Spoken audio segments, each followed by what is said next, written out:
মাঝে মাঝে ফিল করি যে আমি একা কেন প্রশংসায় ভাসবো।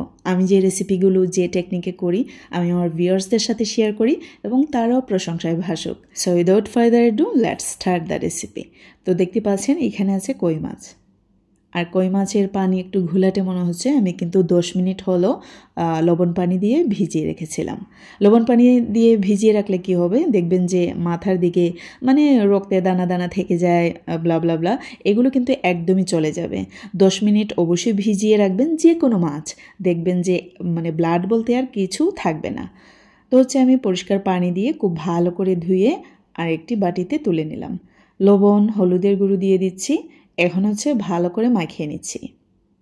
এই রেসিপিতে থাকা অল্প কয়েকটি টিপস অ্যান্ড ট্রিক্স যদি ফলো করেন আশা করি আপনারাও প্রশংসায় ভাসবেন।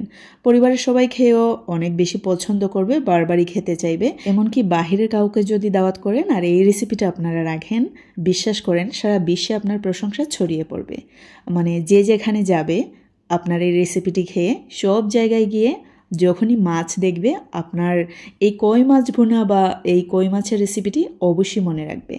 তো আমি অনেক প্রশংসা পাই, তাই জন্য আপনাদেরকে এত উৎসাহ নিয়ে বলছি।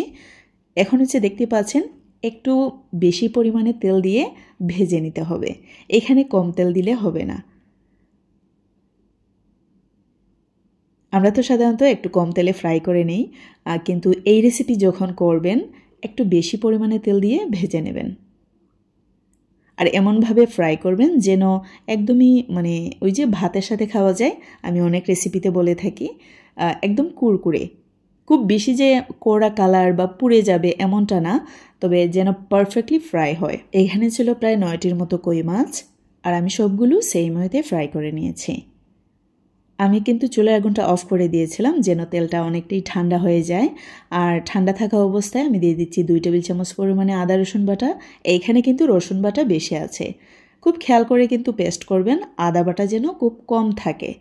1 কাপ পরিমাণে পেঁয়াজ কুচি দিয়ে দিচ্ছি। এই রেসিপিতে পেঁয়াজ কিন্তু অনেক বেশি পরিমাণে লাগে, যদি আপনারা আরও বেশি করে দেন, 2 কাপ পরিমাণেও দেন, তারপরেও এই রেসিপির সাথে মানাবে।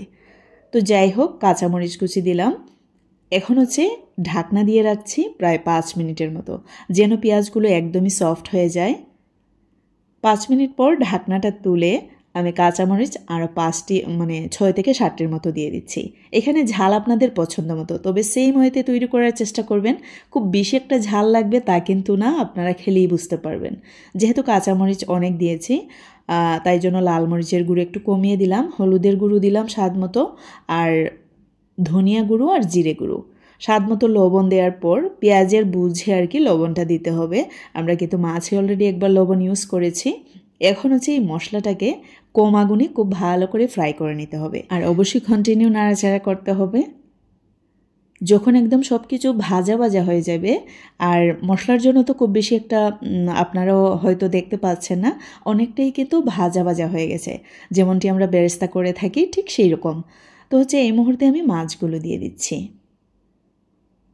আর মাছ দিয়ে দেওয়ার পর আমাদের কাজ 99% শেষ। এখন মশলার সাথে একটু উল্টিয়ে পাল্টিয়ে নিচ্ছি। এখানে আপনারাই বলেন কতটুকু মশলা ইউজ করেছি, বাহিরের কোনো মশলা তো অবশ্যই না। আপনাদের এই রেসিপিতে মানে আপনারা বাহিরের যে মাছের মশলা, এই মশলা সেই মশলা কোনো কিছু ইউজ করতে হবে না। বিশ্বাস করেন, আপনি যে মানুষটাকে খাওয়াবেন বা হতে পারে নিজের পরিবারের জন্য, সবাই খেয়ে কিন্তু মানে ভীষণ পছন্দ করবে আর আপনার প্রশংসা করবে। এইখানে আহামরি কোনো মশলার প্রয়োজন হয় না, তবে স্টেপ বাই স্টেপ একটু নিয়ম মেনে রান্না করতে হয়। সব কিছুরই মানে রান্নাও কিন্তু একটা আর্ট, তাই না? মানে অনেকেই কিন্তু মজা করে রান্না করতে পারে না, আবার অনেকেই দেখবেন যে কোনো ওয়েতে যদি রান্না করে অনেক টেস্ট হয়। তবে এটা আমি বিশ্বাস করি একটু যত্ন নিয়ে রান্না করতে হয়, একটু সময় নিয়ে রান্না করতে হয়। এখন আমি একটি বাটিতে তুলে নিচ্ছি। আর যেহেতু আমরা দুপুরের খাবারে খাবো, তাই জন্য আমি র্যাপিং পেপার দিয়ে কভার করে নিচ্ছি। এতে করে কি হবে, মাছগুলো যে বেশি ফ্রাই হয়েছিল অনেকটাই কিন্তু সফট থাকবে। So see in the next video, till then bye, আল্লাহ হাফেজ।